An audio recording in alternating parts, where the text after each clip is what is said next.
Bom dia, boa tarde ou boa noite, independente do horário que você esteja assistindo, estudante do sexto ano.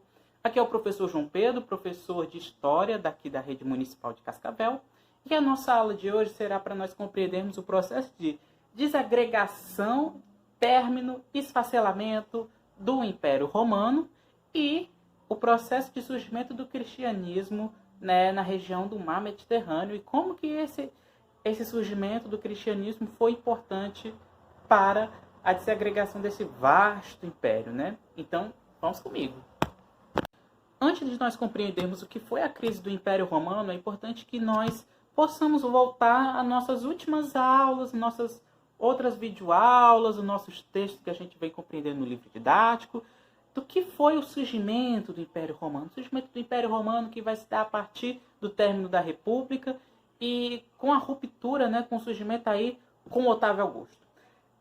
Esse período com Otávio Augusto, que vai sobretudo ser marcado pela Pax Romana, o período de maior extensão do Império Romano, que não vai existir nenhum tipo de conflito bélico armado que viesse a afetar a unidade do Império, Isso tudo vai começar a ser abalado. Por quê? Para você ter um grande império com uma grande extensão territorial, você tem que ter defesa nas suas fronteiras, você tem que ter soldados. E para você ter soldados, você precisa ter dinheiro, porque você gasta para você entrar numa guerra. E como as fronteiras do Império Romano eram tão grandes, era difícil manter a defesa destas fronteiras. Então, vai ocorrer com esse período o processo das invasões bárbaras, as invasões de povos germânicos, Só um parêntese. Os bárbaros eram como eram chamados quaisquer tipos de povo, de cultura, que viviam para além das fronteiras do Império Romano. Geralmente eles acabavam se referindo aos germânicos, que vai ser assunto da nossa próxima aula. Pois bem, para manter a unidade territorial e a defesa das fronteiras, fazia-se necessário então que o Império acabasse investindo militarmente. E para investir militarmente precisava de dinheiro. E como que iria precisar de dinheiro? Aumentando os impostos. E para aumentar os impostos, isso fazia sentido necessariamente de quem estava ali na base da economia, sobretudo os plebeus, que era quem trabalhava, era quem plantava, era quem produzia os artesanatos, que atuava no comércio.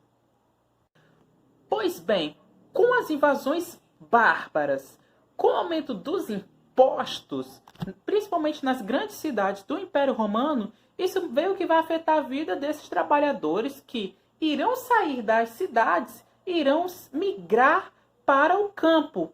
E esse processo de migração para o campo também não vai ser muito fácil, Ao chegar nessas zonas ditas rurais, mais campestres, onde eles irão se afastar para áreas mais afastadas dessas grandes cidades, eles vão trabalhar com a plantação, com a agricultura. Só que estes trabalhadores que estão saindo das cidades são trabalhadores pobres, que não têm terras. Chegando assim, nessas áreas rurais, eles vão ter que trabalhar para proprietários de terra. E aí, como é que funcionava esse mecanismo?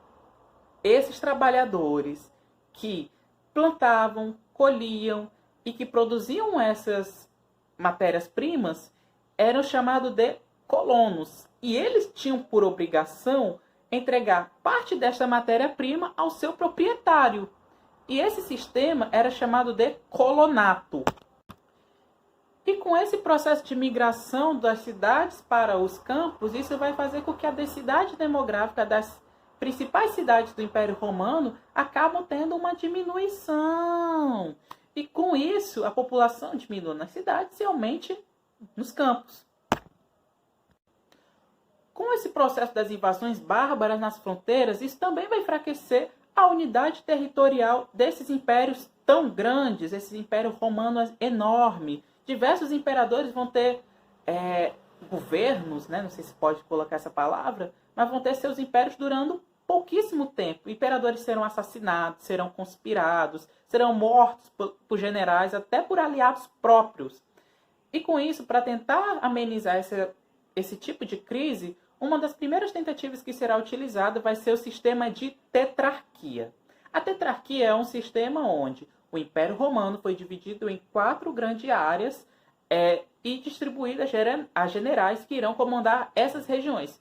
E quem foi o grande idealizador dessa ideia, né, foi o general Diocleciano, no ano de 285. Porém, não vai durar muito tempo, porque pouco tempo depois ele irá falecer por uma doença que ele teve. No ano de 330, com as invasões bárbaras germânicas aumentando cada vez mais, o general, né, o imperador Constantino, irá transferir a capital do Império Romano, que antes era em Roma, para a cidade de Bizâncio.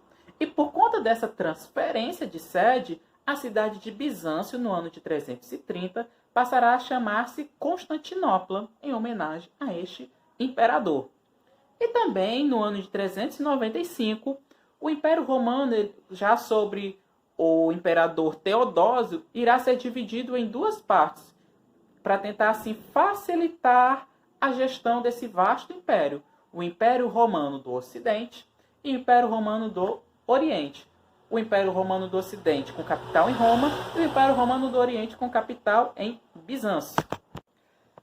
Paralelo a essas invasões germânicas que estavam acontecendo, também tem o surgimento de um novo movimento, de uma nova articulação, de nova ideia que estava se difundindo entre as camadas mais pobres, que era uma fé, era uma religião, ninguém sabe o que era, mas era as ideias de um líder que estava tomando as massas da região da Judéia, que era Jesus Cristo. Jesus Cristo, ele era judeu, nascido na cidade de Belém, e as suas ideias meio que traziam esperança a essa população plebeia, essa população pobre, essa população sobretudo escravizada, explorada pelo Império Romano, porque não viam mais esperança na fé dos imperadores, nessa fé que não trazia uma proteção segura. E algumas ideias eram bastante perigosas de Jesus Cristo, né? Primeiro que ele dizia a adoração de um único Deus universal, e que isso opunha à ideia dos deuses romanos, porque os romanos, vale lembrar, eles eram politeístas. Também ele afirmava que ele era o Messias, que iria trazer a felicidade eterna a quem merecesse. E ele se opunha a qualquer violência e prometia a vida eterna.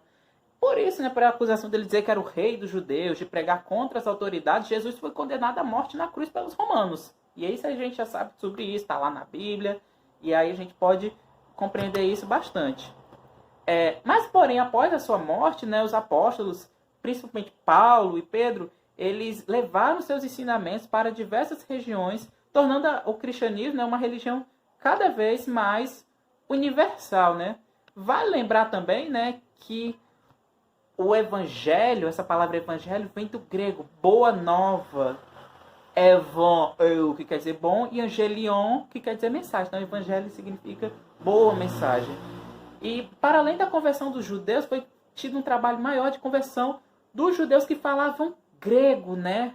E eles foram responsáveis por transmitir o cristianismo para outras regiões do Mediterrâneo, né?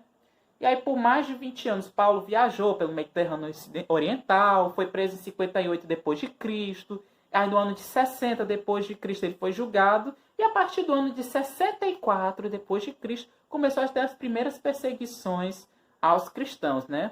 O cristianismo não teve um êxito duradouro na Palestina, mas Paulo, ele saiu pregando na Síria, na Ásia Menor, na Grécia e na própria cidade de Roma. E as perseguições eram várias, desde execuções públicas, crucificações, até os cristãos serem devorados por feras e destruições de igrejas. Pois bem, o cristianismo ele foi crescendo, foi se propagandeando, e assim, no ano de 313, o imperador Constantino, o mesmo que transferiu a capital lá de Roma para a cidade de Bizâncio, depois nomeada Constantinopla, ele concede o direito de liberdade de fé aos cristãos, ou seja, toda aquela perseguição que existia antes não vai existir mais. E no ano de 380, o imperador Teodósio, ele vai assim transformar o cristianismo religião oficial do Império Romano. E isso vai ser uma das principais bases de sustentação do Império Romano. E isso é muito importante nós compreendermos, porque a oficialização do cristianismo como religião oficial do Império Romano irá se consolidar, né, mesmo com o término do Império Romano, que nós iremos estudar depois, no próximo vídeo aula.